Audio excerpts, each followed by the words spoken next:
Էդուարդ Նիկոյանի 7 հեկտար այգուց ոչ մի հատիկ ծիրան չի փրկվել։ Հուլիսի 17-ին տեղացած կարկուտը ամբողջությամբ վնասել է Արագածավանի ծիրանի բերքը։ Բացի ծիրանից ամբողջությամբ վնասվել են նաև գարուցան քատարածությունները։ Գյուղացիները անելանելի վիճակում են։ Կարկուտից վնասված ծիրանը շուկայում վաճառելու համար պիտանի չէ, գնորդները եկել, տեսել ու հրաժարվել են նախապես ձեռք բերված պայմանավորվածություններից։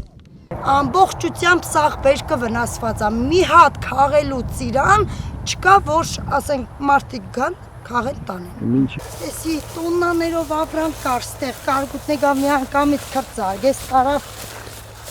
էսի լավ կրծակա։ Սա վնասվել է կարկուտի, զարգացա։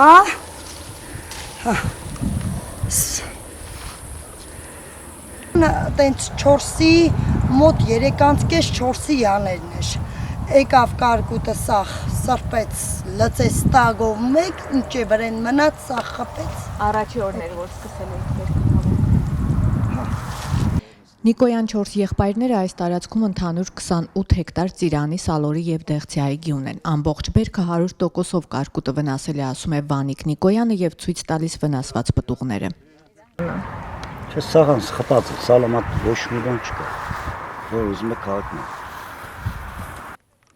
Գյուղացիներից ոմանք վնասված ծիրանի 1 կիլոգրամը 50 դրամով մթերող կազմակերպություններին են հանձնում։ Արման Խամեյանը դեռ չի կողմնորոշվել այգի մտնել, բերքահավաք իրականացնել, թե ոչ։ 50 դրամով աշխատուժի ծախսերն անգամ հոգալ չի կարող։ Սենց ծիրան չկա, որ վնաս չեն, էլի։ Այս հիմա մի քիչ մի օր հետո էլ արդեն սկսեն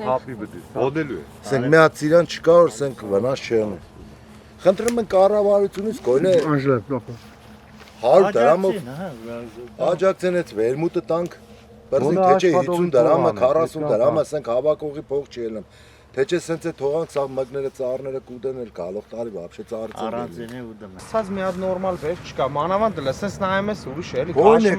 ուրիշ բան չենք ուզում։ Հա գոնա վերմուտը 100 դրամ դարձնեն, հա։ 100 տոննա ծիրանք այս, 100 տոննան ինչը հավաքել տամ, ինչքան փող ծախսեմ։ Նիկոյանների խոսքով 1 հեկտարից նվազագույնը 8-ից 10 տոննա բերք էր սպասվում։ Վերավաճառողների և արտահանողների հետ պայմանավորվել էին 1 կիլոգրամը 400-ից 500 դրամով վաճառել։ Հիմա վերամշակողներին 50 դրամով են վաճառում, ասում են այլընտրանք չկա, բերքը ծառին թողնել չեն կարող։ Չէ, ապային սպասեն 15-20 օր հետո բրիգա, 20 օր հետո ինչ կմնա տալը չի, բայց դեպի թափածը պետք է հավաքեն, որ անցաստավապես հիվանդություններ չառաջեն։ Բայց սա կդիմանա այդքան։ Ինչ անեմ, մի անգամ եղել է, եկան, ասին ծիրան չկա, կարկուտը չի եկել, բայց չկա հացիկա բացեմ, բայց նգարները կա։ Հիմա էլի նգարները պահում եմ, ասել են իրենք պահ է, պահում եմ։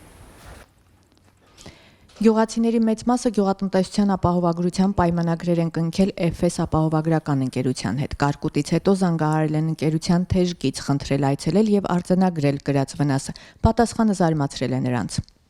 Համայնքապետարանից եկան, ապայի տվյալ անձի հետ խոսացին, ապան էլ 15 օր հետո գան, 15 օր հետո գաստե ինչը, ճուղերը տենան, ինչը։ Մինչև գյուղացիները պայմանագրերը ձեռքներին սպասում են FS ապահովագրական ընկերության ներկայացուցիչներին, փորձեցինք պայմանագրում նշված թեժ գծի հեռախոսահամարով ճշտել, թե ըստ գյուղատնտեսության ապահովագրության պայմանագրի քանի օրվա ընթացքում պետք է ապահովագրող ընկերությունը գնահատի ապահովադիրի վնասի չափը։ Այստեղ մեզ տրամադրեցին գյուղատնտեսությունը ապահովագրողների ազգային գործակալություն հասարակական կազմակերպության տվյալները, որտեղից էլ կազմակերպության տնօրեն Լիգիա Ղազարյանից ստացանք հետևյալ պատասխանը։ Համաձայն գյուղատնտեսության ապահովագրողների ազգային գործակալության կողմից հաստատված գյուղատնտեսության ապահովագրության պայմանների 12.3 կետի հողատարածքում վնասի գնահատումը պետք է իրականացվի ապահովագրական պատահար տեղի ունենալու օրվանից ոչ շուտ, քան 5 և ոչ ուշ, քան 15 օրացուցային օրվա ընթացքում։